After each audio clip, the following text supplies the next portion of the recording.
Hey everybody, Edo here, and I am excited because I have Lizzy Funkhouser on the line. Say hello, Lizzy. Hi, everyone. And Lizzy is part of the dynamic duo with Derek Funkhouser that runs Board Game Spotlight. I spoke with hmm Derek perhaps a couple weeks ago, hmm and also wanted to connect with Lizzy in terms of all spectrum of topics in games. But one of the things that had been asked from a backer was to have an interview more just about what games you played in, how you got into the hobby, and sort of going through the game history. And I hmm felt like we spent a lot of time talking about just Board Game Spotlight and the services hmm it offers and all that. I don't need to do that in this Yeah. video again. But what I thought would be awesome was you guys went from playing a few things hmm to like you now are like tip of the spear playing everything. Yeah, we And really are.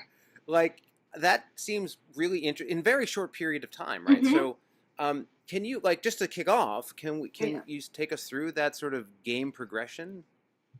Yeah, well, we both grew up in families that game. Derek was much more like card games type thing, like Phase 10 and Euchre. I grew up with like Apples to Apples, and we would play Monopoly whenever we lost power, and Catchphrase was a big one because I have a big family. There's six of us, and so we split up into even teams, and we do that. And then his family found Catan and loved that, and we played that a lot when we were dating. And then after we got married, we moved out to California. We didn't really know So would anyone. you hold on? So basically, like Yeah, many yeah, apples to apples, yeah. Monopoly, and sort of catchphrases, those types of games Mhm. aside, it sounds like Catan was the first sort of Euro Yeah, style Euro game. kind of gateway one that kind of got us into more of the board gaming hobby. Yeah. Okay, and do you like trading in Catan? Are you a fan of trading in Catan? Yes, we all our family has agreed that trading is definitely part of the game.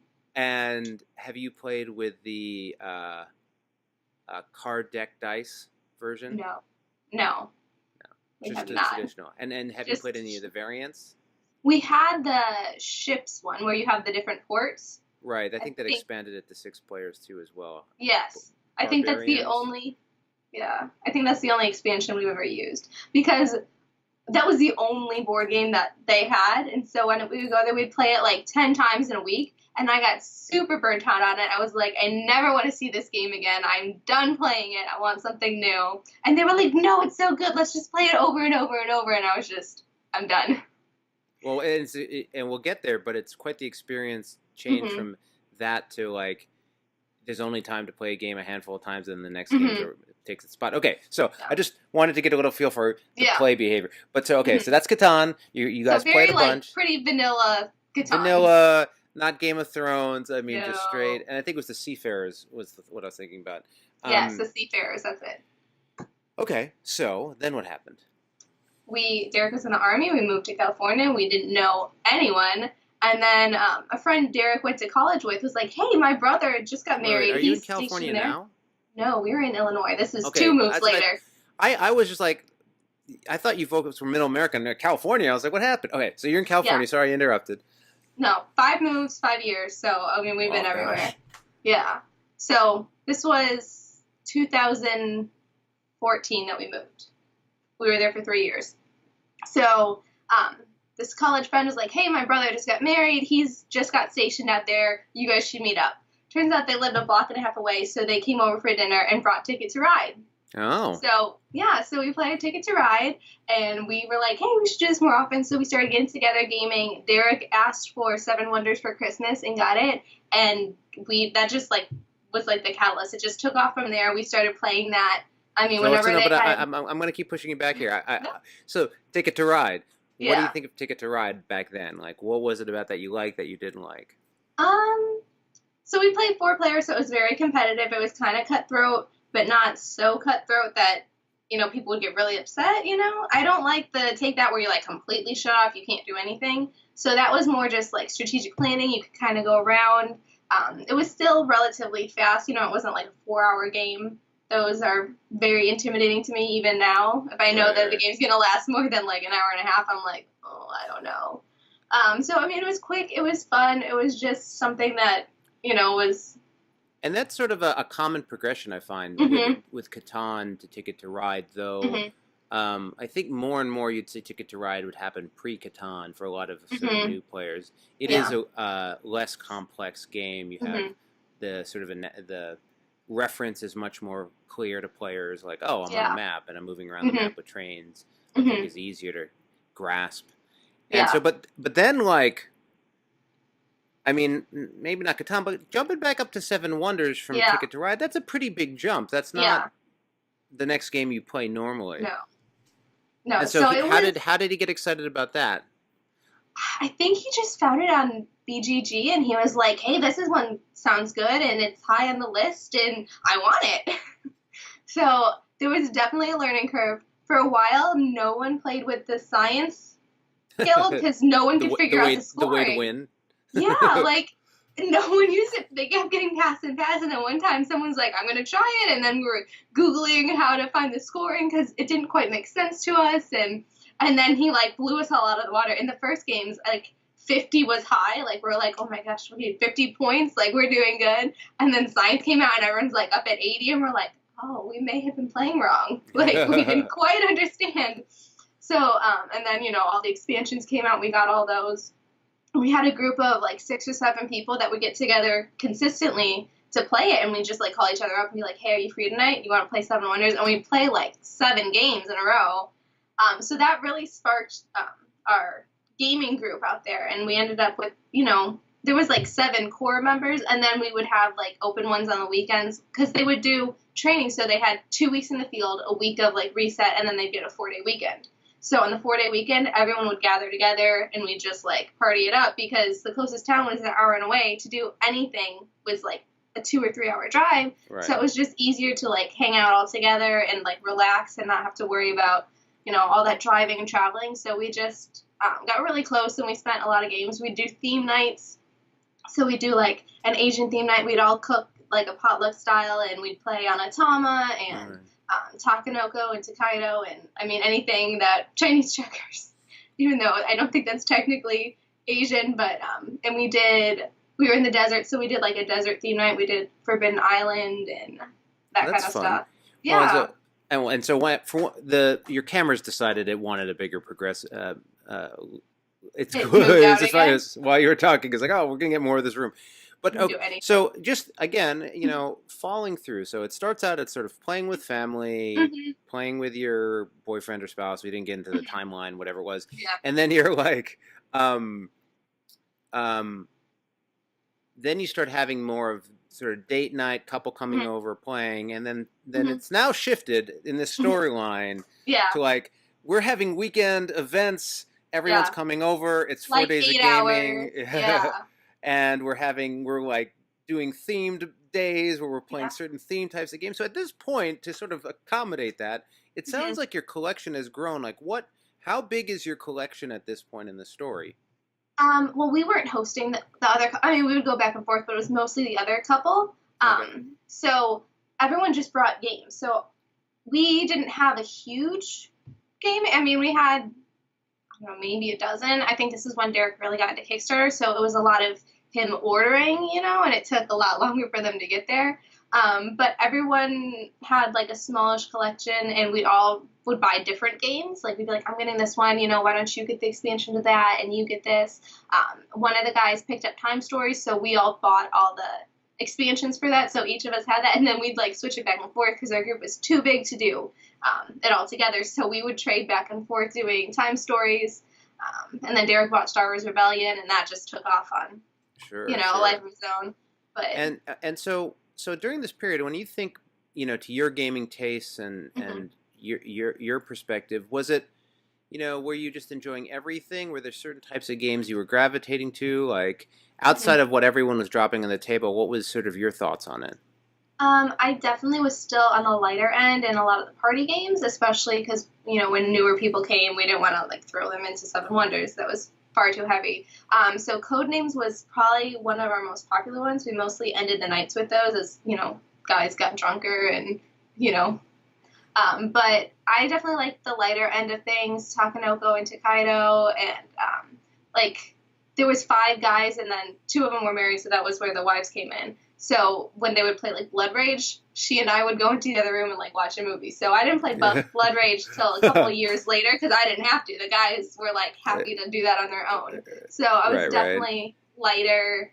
And I mean, again, this is all, you're talking about games. This is all fairly recently. So, so you're on the lighter side. They sometimes dive down into the depths of deep gaming and disappear. And so at some point, now connecting the narrative, all this is going on and things are falling and it's exciting. But all this is going on, and at some point, Derek decides to do this online apply for to write about board games for what's the name of that company? Not Board Games, probably Druid City Games. Yeah.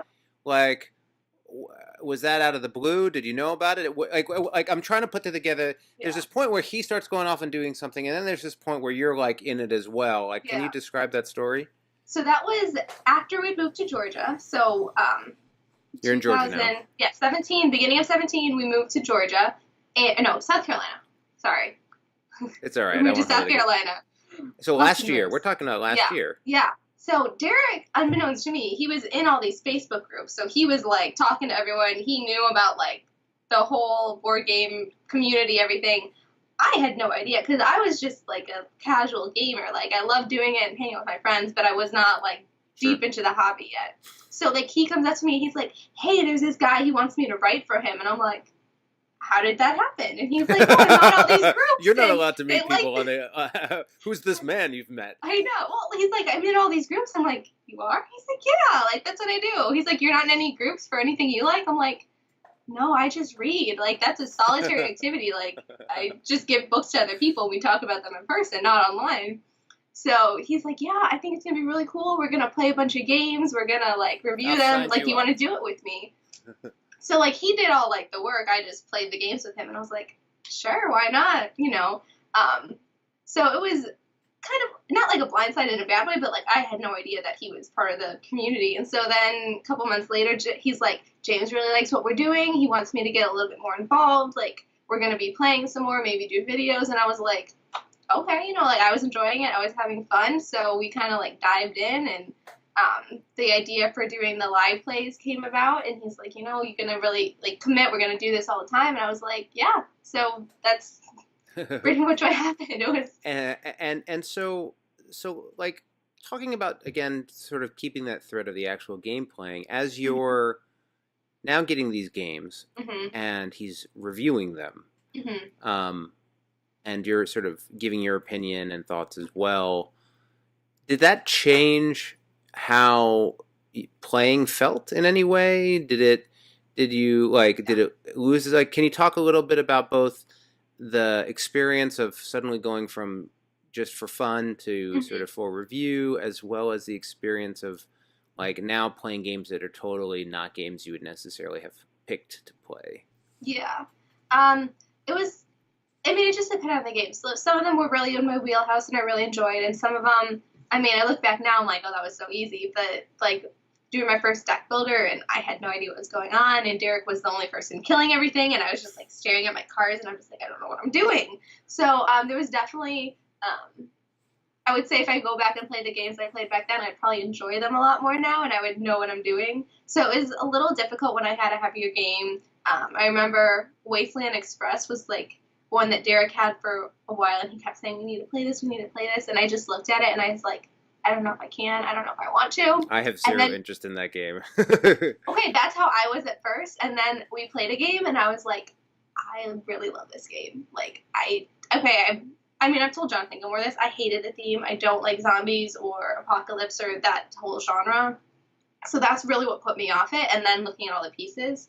But the game trays definitely make it a lot easier. And then just the whole gameplay, the pick up and delivery, I never played something like that, and I just really enjoyed it. It was very easy for me to pick it up.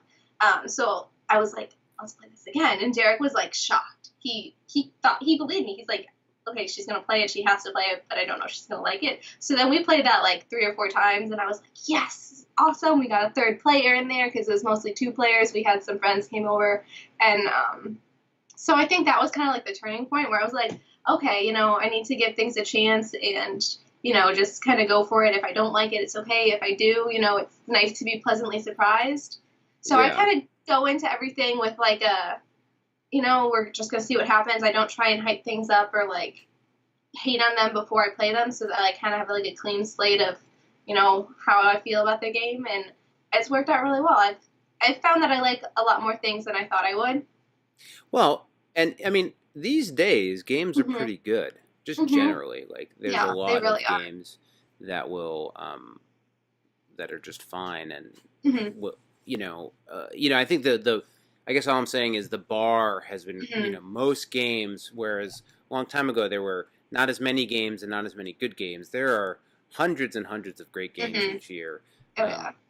and so it's interesting. So you're getting these new experiences. Mhm. You've now played a wide range of games. You might not notice it, but as you've been describing all the games, you've been using Mhm. like very accurate game terms, like Ticket to Ride's a strategic planning game. Like, Yeah. okay, I guess it is. And okay, so Mhm. you're doing that, Mhm. and but you're still, he's writing it, and you're coming up in Mhm. the articles and stuff. But at that Yeah. point, you were just the person he could play with quickly, and you were Yeah. having fun I'm together. just there. Yeah. Yeah.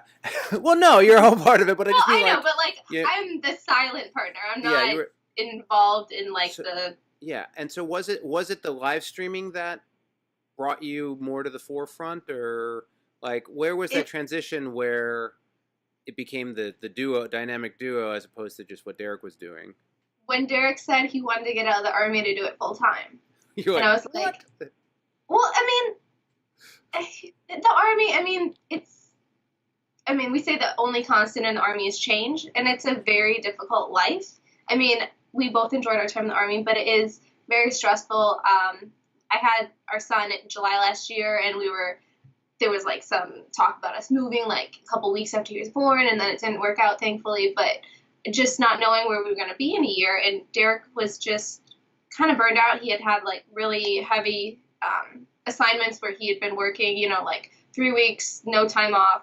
He was just exhausted, and he was like, I don't know if this is what I want to do for the rest of my life, and I really like this gaming, and I have a really great opportunity, and I want to go for it. And he's like, I want to know what you think. And I was like, if that's what you want to do, then yeah. So that's when I was like, okay, this is not just a hobby. This is what we're going to do. So that's kind of when I joined all the Facebook groups and I got really involved You're like, because I hi. was like, if this is what we're going to do, I want to be invested. I want to be a part of it. And I want to like be able to support him and know what's going on. So that's, when I started learning the terms and like Euros and Ameritrash and all that. And I was like, okay, if I'm going to do this, I'm going to be like all in. I want to know what's going on. I don't want to be like the wife on the side who's just like, yeah, he plays games. I don't really know, but I'm here. So I really got And invested. yeah, and more than just the information. I mean, Mhm. participating in all the content creation. Mhm. You guys were just at PAX West doing Yeah. all the videos, and Mhm. so I mean, very. I mean, so okay, so you make that decision. He's like, I'm Mhm. going to do this. You've been doing the live streams, so you're getting a little bit at Mhm. that point, right? You're getting a little more. When This was a little before the election, so that was like I don't know, okay, like August, September maybe, and we started live streaming December. It was our first one. and so there's these different moments, and some of it are things that Mhm. I've been through, but there's like, you know, as it when you start doing live streams, right? You're Mhm. really it's a step forward into Yeah. the gaming community, because they're really Mhm. watching you, and Yeah. then you're having people who are regularly watching you, and you're developing these Mhm. online. I mean, Mhm. they're relationships, whatever you want to Yeah. think of them as.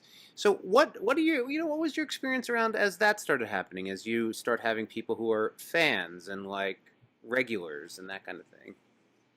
Starting out doing videos was honestly terrifying. I'm really introverted, so even though there weren't people there, I was conscious of the fact that there are people watching us. And so if you go back in the first couple live streams, I am like super quiet. I don't say much.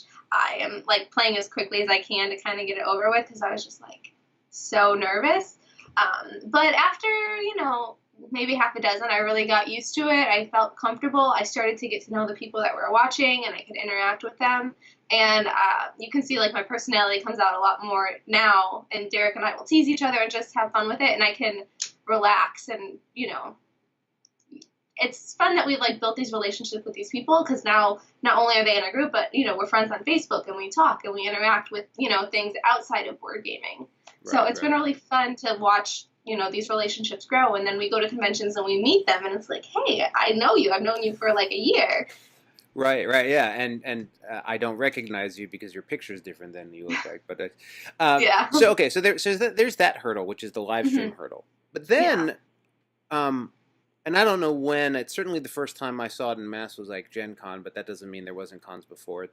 But then there's this big leap into like travel to conventions and be the James Hudson, and there's another a number of people who are that, but the Forrest, the like Mike in your face interview, reporter, on the street at the convention show or group.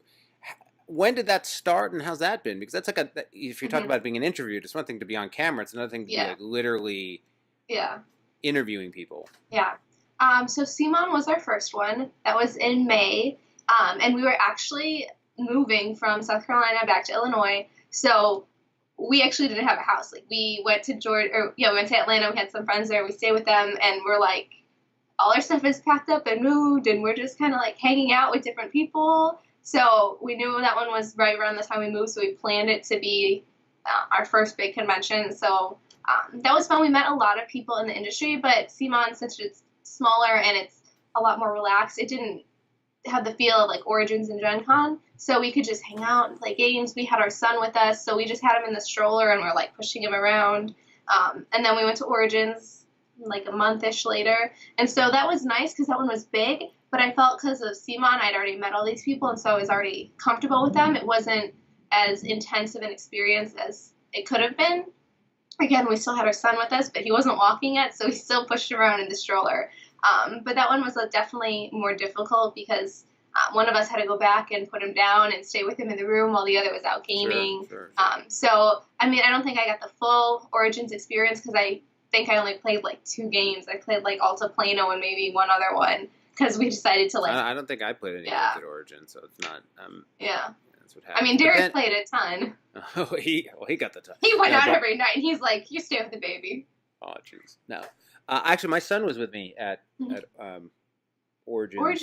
We met you guys. Yeah, and it is tough. Like, even as an older kid, right? Like, who's 10, like, you're still not like, hey, have fun, you'll be in the hotel, I'll see you. Like, no, you're like, hey, guys, my time's up at 9. I'm going to go back and put the kid down and then hang out. But so Origins is still, even though it's a cool convention, it's not intense. So you go like Simon Origins, and then you're like, Gen Con, let's go. Yeah. And actually, I would have said Gen Con was the worst, but then I went to PAX West, and I was like, this is too much for me. I don't even want to be here anymore. This is like, it's not as many people, perhaps, but it's crazy. But so Gen Con, how's that? How was that for you?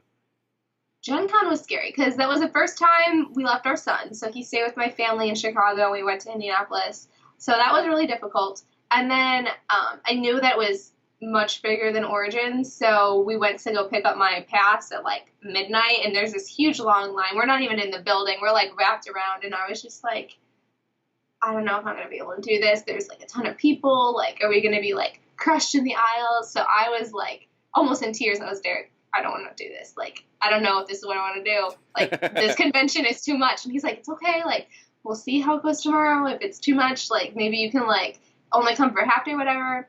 But we got there in the morning, and it was not as crazy as I thought it would be. There was still, like, plenty of space to walk. Like, I heard stories about, like, people not being able to bring in backpacks and people hitting each other in the face with stuff, and I was just like, oh, this is not as bad as people made it out to be. So, like, I kind of relaxed. We got in the groove. We were doing, like, the live streaming. Unfortunately, the building was terrible. We didn't have any reception, so we ended up just, like, having to record stuff. But it ended up being a positive experience in the long run. I would still say I liked Origins better, and I will look forward to Origins more than Gen Con, but I'm really glad I went. PAX West was, like, super overwhelming, but I don't play video games at all. I'm horrible at them. So we just would kind of wander on our lunch hour, and then we spent all our time in the Skybound booth because we were working and doing demos. So, I mean, I still had a good experience because I was, you know, teaching games all day. I was doing what I liked and what I'm comfortable with, and I didn't have to worry about, you know, the 4th floor, which was the big open, you know, big convention area. Ours was a lot Right. smaller and, relaxed. Right. Right. Well, so to sort of wrap the conversation back around, Hmm. you came in through gaming through sort of your typical family target games, and then you Hmm. moved into Catan and Ticket to Ride, and then Seven Wonders, Hmm. and sort of progressed, and you're talking about Takedo and Takenoko and Apples to Apples as you're and then it goes and grows, and then your Hmm. Wasteland Express. When you Yeah. know, and since then, I mean, you've probably easily played 500 games in the last Oh, 2 years. You're something nuts. yeah, Um, probably at least. um, as you look at the coming years, right? Hmm. I mean, not so much about again all the things that Board Game Spotlight's doing, because if people are interested in Board Game Spotlight, Derek already just did the Yeah. big spiel on that. What are Hmm. you excited about from a gaming perspective in in the rest of heading into the holidays of 2018 and 2019? Like what's exciting to you? Um, I don't know. I'm looking forward to being able to play more games with my family and his family. Since we've been doing this, we've been getting them into it, so we always bring them games back from conventions. And his family is a little heavier than mine. We tried to play like Welcome to with my family, and my parents are. I'm like one of the younger ones in my family, so my parents are a bit older than Derek's were. So his family caught up on a lot more. So I just trying to find games that we can play with my whole family. My brother is actually getting really into gaming. He wants to like come be on our show. Um, I mean, I'm just looking forward to. There's so many games coming out. There's so much diversity really growing in the community. I love all the female characters.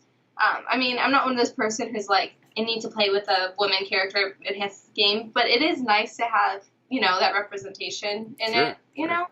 Um, so I'm just excited for the future. I mean, I don't. Derek handles much more of the Kickstarter, so he's much more up to date on what's coming out. I just really am excited for the unknown, I guess, like because we're just trying to stay ahead of the curve, try different things, and just stay relative. Which if you keep doing the same thing over and over again, people are going to lose interest, and it's not going to be as exciting. So it's fun to have that unknown factor in it, I guess. Yeah, you guys still haven't done like a some sort of stage show yet. You could do a variety show. I mean, there's all sorts of I don't know things. about that. I mean, we're talking about doing like games over Skype and inviting people in. Derek is looking at maybe doing like some RPG type stuff because neither of us have done an RPG yet, so he wants to try and do something along those lines. So we have a lot of ideas in the works, and I'm just looking forward to getting into a schedule where we can play some of our old favorites instead of just all the new games coming out. Because that's Yeah, it's something tough. that is difficult when you review games. You're constantly learning new things. You're constantly having to play new things a couple times and then switch to the next one. So we don't get to enjoy. I can't tell you the last time I played Seven Wonders. It's been so long. But I'm definitely looking forward to figuring out our schedule, getting really into the swing of things, and being able to go back to our old favorites. Yeah, and a lot of times when you go back to those old favorites, I mean, there's sort of, I guess there's two things that happen. Sometimes Mm-hmm. you go back and you're like, wow, there really are better games than this. But a lot of times when Uh-huh. you go back, you're like, oh no, this game's amazing. Like Yeah. it's still just as amazing as it was when I played it before. Mm-hmm. Yeah. Um, but anyway, thank you so much for being on. I thought it was Thanks for super having interesting me. to learn about your Mm-hmm. gameography. I don't know if that's the right word. That's more like if you make games, but like your game history, game Mm-hmm. Game progression. progression, Yeah, yeah. See, something. and more about the how Mm-hmm. the other half of the board game spotlight story. Mm-hmm. Keep making all of the awesome content, and I think we'll be sending you Skull Hollow at some point. So I do Yeah, hope you that's what Derek you said. enjoy that, and that's just two players, Mm-hmm. so you don't have to go find Yeah. anybody to play that one. But yeah, thanks for being on. Thank you so much for having me. This was a lot of fun. Yeah. Okay. Bye. Bye, everyone. Hey everybody, Edo here, and thanks for watching Gaming with Edo. Reviews over here on this playlist, League and Insider videos over here on this one. Subscribe, share, all that good stuff. But most importantly, play some great games. Thanks.